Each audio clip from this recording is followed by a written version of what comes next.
इस क्लास में बात करते हैं बीटा फंक्शन और गामा फंक्शन के बीच में रिलेशन के बारे में। ठीक है, बीटा फंक्शन और गामा फंक्शन।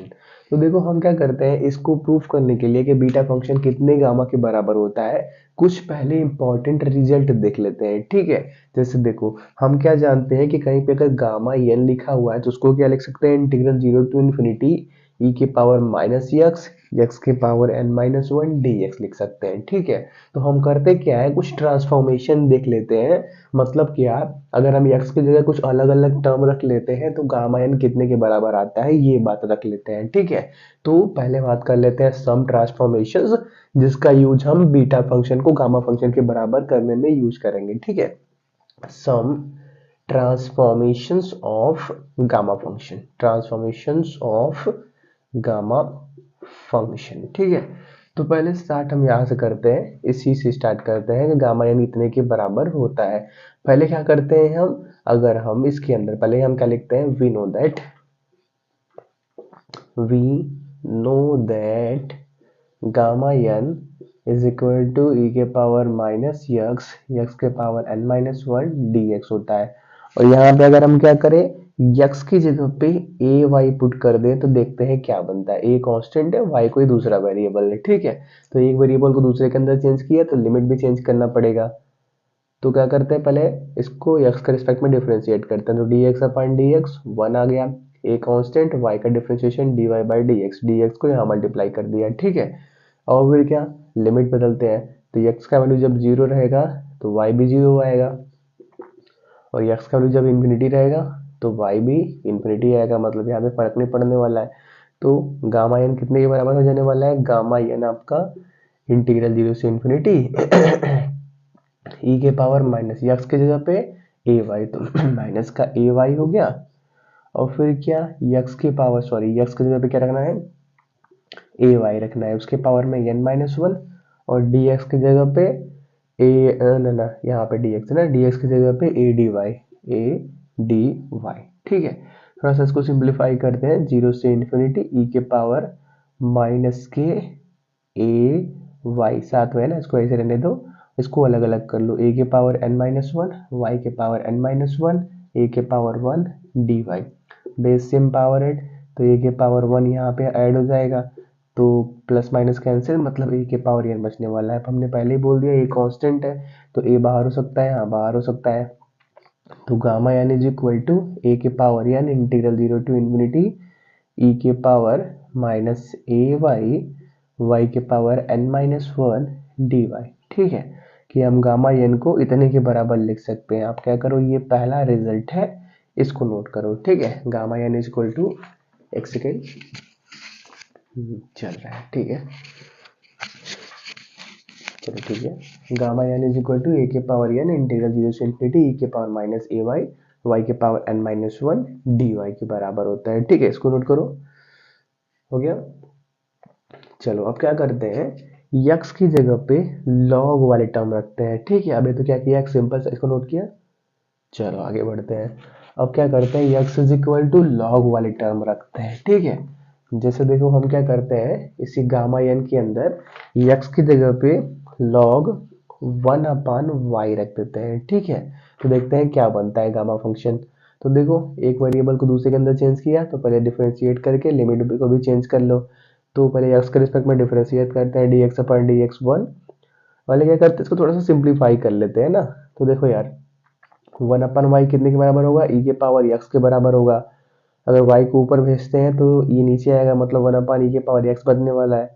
अब इसको ऊपर ले जाएंगे तो वाई इक्वल टू ई के पावर माइनस एक्स बचने वाला है। ठीक है, ये सिंप्लीफाई हो गया। ठीक है, इसको डिफरेंशिएट कर सकते हो लेकिन थोड़ा सा कॉम्प्लिकेटेड हो जाएगा, लॉग वाले टर्म है, इसलिए क्या करो एक्सपोनेंशियल में ले जाओ। हम क्या जानते हैं, ई के पावर एक्स का डिफरेंशिएशन ई के पावर एक्स होता है, इजी होता है। ठीक है, या तो इसको डिफरेंशिएट करो चाहे इसको डिफरेंशिएट करो, आंसर सेम ही मिलने वाला है। एक्स के रिस्पेक्ट में डिफरेंशिएट करते हैं तो लेफ्ट में क्या मिलेगा, d y by d x, right में ई के पावर एक्स का ई के पावर एक्स, फिर क्या माइनस एक्स का डिफरेंशिएट करेंगे एक्स के रिस्पेक्ट में तो माइनस बाहर आ जाएगा, डी एक्स को यहाँ मल्टीप्लाई कर लेते हैं। ठीक है, लिमिट को बदलते हैं, तो जब जीरो से इन्फिनिटी चल रहा है ना, इसी में रखो, जब y का वैल्यू जीरो हो जाएगा, y का वैल्यू जीरो हो जाएगा तो अपने आप से क्या होने वाला है, एक्स का वैल्यू भी जीरो हो जाने वाला है, वाई का वैल्यू जीरो होने वाला है नहीं।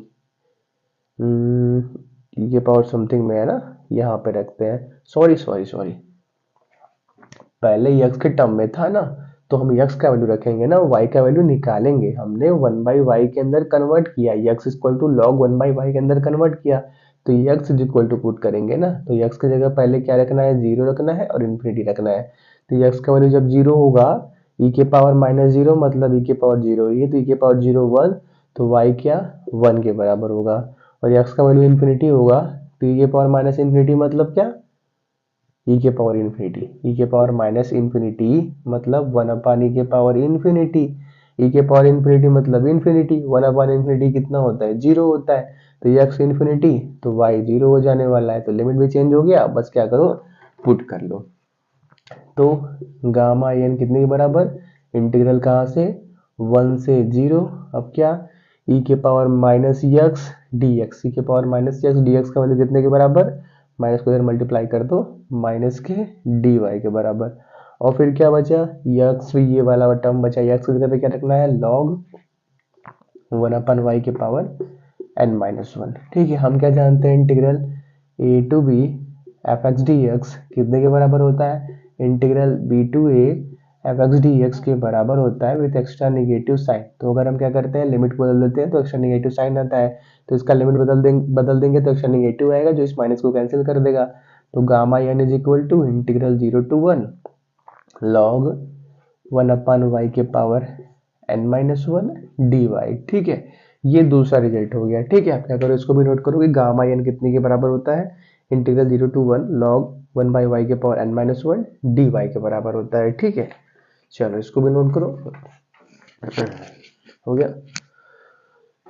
चलो आगे बढ़ते हैं, अब क्या करते हैं, x is equal to y के पावर 1 बाई एन पुट करते हैं। ठीक है, यहाँ तक नोट किया था ना, चलो नहीं किया, थोड़ा सा नहीं किया हो तो थोड़ा सा बैक जाके नोट कर लेना। ठीक है, अब क्या करते हैं, x is equal to y के पावर 1 बाई एन पुट करते हैं, 1 बाई एन पुट करते हैं। अब पहले क्या करते हैं, यहाँ से y का वैल्यू निकालते हैं, तो उसके लिए क्या करते हैं, दोनों साइड nth रूट लेते हैं। ठीक है, तो क्या बनने वाला है, x के power n is equal to y के पावर 1 बाई एन पहले से ही है, इसका भी पावर n लेंगे तो n से n कैंसिल, मतलब y इज इक्वल टू क्या मिल गया, x के पावर n मिल गया। ठीक है, अब क्या करना है, एक वेरिएबल को दूसरे के अंदर चेंज किया, x को y के अंदर चेंज किया। अब क्या करते हैं, वही जो अभी तक काम किया डिफ्रेंशिएट करते हैं और लिमिट को बदलते हैं। तो इसको पहले x के रिस्पेक्ट में डिफ्रेंशिएट करते हैं, तो y का dy बाई डी एक्स के पावर n का डिफ्रेंशिएशन x के रिस्पेक्ट में एन एक्स के पावर n माइनस वन, इस डी एक्स को यहाँ मल्टीप्लाई कर लो। ठीक है, चलो अब क्या लिमिट को चेंज करते हैं, तो x, जब x डी एक्स में बात हो रही थी तो जीरो से इन्फिनिटी जा रहे थे, तो अब क्या जा रहे हैं, हम y के टर्म में बात करेंगे, तो देखते हैं क्या बनने वाला है। तो x का वैल्यू जब जीरो होगा, x का वैल्यू जीरो होगा, जीरो के पावर समथिंग मतलब जीरो, तो y भी क्या होगा जीरो, x का वैल्यू इन्फिनिटी होगा, इन्फिनिटी के पावर समथिंग मतलब इन्फिनिटी, तो y भी क्या होगा इन्फिनिटी होगा। तो गामा n कितने के बराबर मिल गया, लिमिट तो वही रहने वाला है, जीरो से इन्फिनिटी, और क्या e के पावर माइनस एक्स, तो e तो नहीं दिख रहा है कहीं पे, तो e की जगह कुछ बदल नहीं सकते, माइनस एक्स की जगह पे क्या रखना है, एक्स की जगह पे क्या रखना है, एक्स की जगह पे क्या रखना है, y के पावर 1 बाई एन, तो y के पावर 1 बाई एन रखना है। ठीक है, चलो माइनस भी हो गया, और फिर क्या, x के power n minus one d x, तो देखो x के power n minus one d x को क्या रख सकते हैं, d y by n, d y by n तो कॉन्स्टेंट है, उसको बाहर मल्टीप्लाई करो, क्रॉस मल्टीप्लाई कर दो यहाँ पे, तो n गामा n कितने के बराबर होगा, इंटीग्रल 0 से इन्फिनिटी e के पावर माइनस वाई के power 1 by n d y के बराबर होगा। ठीक है, तो ये तीसरा रिजल्ट है, आप इसको नोट कर लो। एक स्टार पॉइंट करके आप ये भी कर सकते हो, हम क्या जानते हैं कि n गामा n कितने के बराबर होता है, गामा n प्लस वन के बराबर होता है, तो ये आपका result gamma n plus one के भी बराबर होगा। ठीक है, ये भी सभी रिजल्ट हम क्यों लिख रहे हैं, बीटा और गामा फंक्शन के बीच रिलेशन को प्रूव करने के लिए। ठीक है, तो ये तीन इंपॉर्टेंट रिजल्ट है, आप इनको नोट करो पहले।